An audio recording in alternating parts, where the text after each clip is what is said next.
Starting our smart fitness top is the pioneer of studio workouts, the Peloton Bike Plus. Auto resistance, a rotating screen, and unmatched community vibes. Let's ride. When I first got it, I was convinced the two main plus features, the rotating screen and auto resistance, were just expensive gimmicks. I was wrong. It turns out those two features are the biggest reason this bike hasn't become a multi-thousand-dollar laundry rack. This isn't just a stationary bike. It's a gateway to an entire fitness ecosystem, but it's one that comes with some very real compromises. Design and build quality. Out of the box, the Bike Plus feels like a premium piece of equipment. The frame is compact, heavy, and made of welded steel. It has zero wobble, even when I'm out of the saddle during a high-intensity climb. It's also whisper quiet. The magnetic resistance is so smooth and silent that I can do a 6 a.m. ride in our apartment without waking anyone up.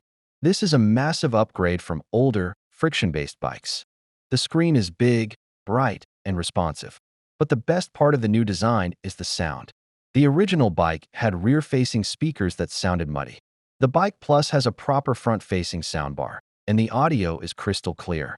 When an instructor cues up a big drop, the music hits hard, and it makes a huge difference in motivation. Key features in action.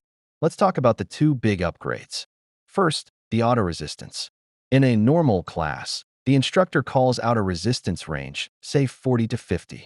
On the old bike, you'd have to reach down and twist the red knob. On the Bike Plus, you just tap a lock icon on the screen, and the bike automatically adjusts you to the middle of that range. This is a genuine game changer. During a 20-minute hit and hills class, I'm not breaking my flow or fumbling with the knob while trying to catch my breath. The bike does the work, and I just focus on my output. The second feature is the 23.8-inch rotating screen. This is what unlocks the bootcamp classes. I'll do a 30-minute bike bootcamp with Jess Sims, which is maybe 10 minutes on the bike. Then you swivel the screen 180 degrees, hop off, and do 10 minutes of strength work with dumbbells on the mat. The screen is big enough to see clearly from 10 feet away, and the transition is seamless. This feature alone transformed the bike from a simple cardio machine into a full home gym solution for me. It's also great for yoga and stretching classes. Performance and daily reality. In daily use, this bike is just frictionless. The Apple Watch integration is flawless. I tap my watch to the screen, and it instantly syncs, tracking my heart rate and logging my workout. The 100-point digital resistance is incredibly granular, making small increases feel precise. The core software is what really separates Peloton. The class production, the music integration, and the sheer charisma of the instructors are on another level. It feels like a high-end boutique studio, not a pre-recorded video. My friend has a NordicTrack, and while its iFit content is amazing for scenic rides through mountains, the Peloton classes just feel more polished and motivating for a high-energy, instructor-led workout. Limitations and trade-offs. Now for the honest part. This machine is not perfect. First, the ecosystem is a gilded cage. You cannot use this beautiful screen for anything else. No Zwift, no Netflix, no other cycling apps. You are locked into the Peloton world. Second, the pedals. The bike comes with Look Delta-style cleats. As someone who has rode bikes, all my shoes and other bikes use the SPD cleat system. I had to buy a new pair of shoes just for the Peloton, which was an annoying extra expense. And the biggest trade-off is the price. You are paying a huge premium for the auto resistance and swivel screen. The NordicTrack S22i, its main rival, offers both of those features plus an automated incline and decline system that simulates hills, often for a similar or lower price. Final verdict. Buy this if you are motivated by high-energy studio classes, music, and instructor personalities.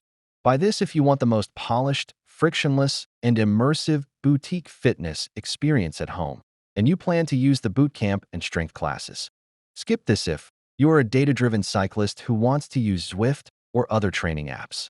Skip this if you primarily want to do scenic, outdoor rides. NordicTrack's iFit and its incline/decline feature are far superior for that. And if you're on a budget, the original Peloton bike gives you 90% of the magic for a lot less cash. Next up is the tech-heavy NordicTrack S22i. It features live incline and decline tracking that physically moves the bike to match the terrain. Here is the test. I came in thinking the big incline and decline feature was just a gimmick. I was wrong. It's a total game changer for at-home cardio. But this bike is definitely not for everyone, and it has some quirks I didn't expect. Design and build quality. It weighs over 200 pounds, so build it where you plan to use it. That weight means it's rock solid. Even when I'm out of the saddle and sprinting, there is zero wobble. The commercial-grade steel frame feels premium, much more substantial than a basic gym bike. The ergonomic padded saddle is okay. Honestly, most serious riders will probably swap it out, which I did after week 2. The handlebars are easy to adjust, and I found getting a comfortable fit was simple. It just feels durable. Key features in action. The S22i is all about its main features. The biggest one is the incline and decline. We're talking a 20% incline down to a negative 10% decline. When you're in an iFit ride, this happens automatically. I was doing a scenic ride in the Swiss Alps, and as the trainer started a climb, I felt the front of the bike just lift. It's wild, and it engages completely different muscles in your legs. It makes the ride so much more immersive than just cranking up the resistance. That brings me to the 22-inch HD touchscreen. It's huge, bright, and it swivels, which is great for the off-bike iFit classes like strength training or yoga. The iFit platform itself is the real star. The scenic global rides are stunning, and the trainers are great. The best part is the auto-adjust feature. The trainer controls your resistance and your incline. I just get on and ride, and I don't have to touch a single button. It really helps me stay focused on the workout.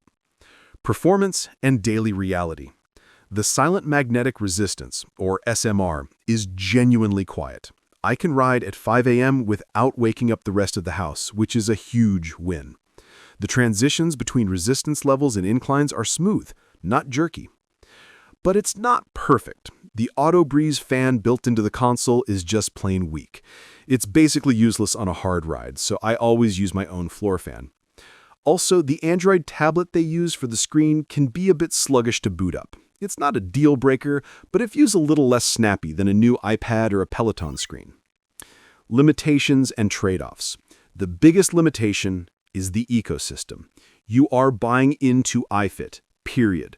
Without that monthly subscription, this bike becomes a very expensive, very heavy manual bike. You lose all the auto adjustments and all the content. Also, the built-in speakers are just okay. They get the job done for a trainer's voice, but for music, I always connect my Bluetooth headphones. You have to be someone who values the incline feature above all else. Final verdict. So, who's this for? Buy this if you want the most immersive and realistic outdoor riding simulation you can get indoors. If you love the idea of climbing real hills and find studio classes a bit repetitive, this is your machine. Skip this if you are all about high-energy, music-driven live studio classes. Peloton still does that better. And if you're on a budget, the ongoing iFit subscription is a serious commitment. Closing this list is the Sole SB1200. Built like a commercial-grade tank, it's designed for riders who value raw structural durability and deep Zwift integration. Let's dive in. This bike is a tank, and it's built for people who want a premium experience without being forced into a pricey, closed ecosystem. It's the anti-Peloton in many ways, but that freedom comes with a few quirks you need to know about. Design and build quality. The first thing you notice during assembly is the weight. This thing is 127 pounds, and it feels like commercial gym equipment, not a lightweight consumer gadget. The frame is heavy-gauge steel, and Sole backs it with a lifetime warranty, which tells you everything about their confidence in it.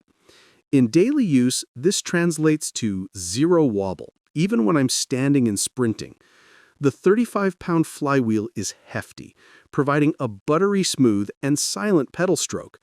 Adjustability is fantastic, with the seat and handlebars offering 4-way, up, down, fore, aft, micro adjustments. Key features in action. The main story here is the 10.1-inch touchscreen. In a market full of bikes that lock you into their own app, this screen is refreshingly open. It comes preloaded with apps like Netflix, YouTube, and Spotify, but its killer feature is screen mirroring. Here's my real-world routine. On Tuesdays, I screen mirror the Peloton app from my tablet for a 30-minute HIIT class. On Thursdays, I prop that same tablet on the integrated holder, connect to the Zwift app, and let the bike's console just show my basic metrics. And on Saturday, for my long ride, I fire up Netflix directly on the bike screen. This freedom is the #1 reason to buy this bike. You are not paying for a machine just to pay again forever for the subscription that makes it work. The bike also has Bluetooth speakers, which are fine for a class, but a bit tinny for movies. I found myself using my own earbuds most of the time. The second key feature is the 100 levels of silent magnetic resistance controlled by a digital knob. This gives you a massive range, from feather-light recovery spins to a climb so heavy you can barely turn the pedals. Performance in daily reality. The ride quality is excellent. That heavy flywheel and magnetic resistance combo is silent and smooth, making it perfect for early morning workouts without waking up the house. The included hybrid pedals are great, letting you use either regular sneakers in the toe cages or clip in with your SPD cycling shoes. However, I did find one consistent quirk. When you turn the resistance knob, the feel of the resistance changes instantly, but the number on the screen lags for a second or two before it catches up. It's not a deal breaker, especially if you're just riding to feel, but if you're in a Peloton class trying to hit a specific resistance callout right now, that lag is noticeable. I also noticed a distinct clack, clack, clack noise from the drivetrain when I would stop pedaling abruptly, which surprised me on such a quiet bike, but it doesn't affect the ride. Limitations and trade-offs. The Sole SB1200 isn't perfect. That 10.1-inch screen feels small compared to the 22-inch and larger screens on competitors like the NordicTrack S22i or Peloton Bike Plus. While Sole offers its own free Sole Plus app with thousands of classes, it feels much clunkier and less polished than the iFit or Peloton platforms. I see it as a free bonus, not the main reason to buy this bike. You are not missing the flashy incline and decline features that NordicTrack offers, so you won't get that auto-adjusting feel during guided rides. This is a pure, solid, straightforward spinning bike. Final verdict. The Sole SB1200 is a fantastic piece of hardware that respects your freedom. It's a bike you'll still appreciate in 5 years, whether your favorite fitness app is Peloton, Zwift, or just Netflix. Buy this if you value build quality, a quiet ride, and the freedom to use any app you want without being locked into a subscription. You are a bring-your-own-experience kind of person who wants a rock-solid machine as your foundation. Skip this if you want the most seamless, immersive, and polished class experience right out of the box.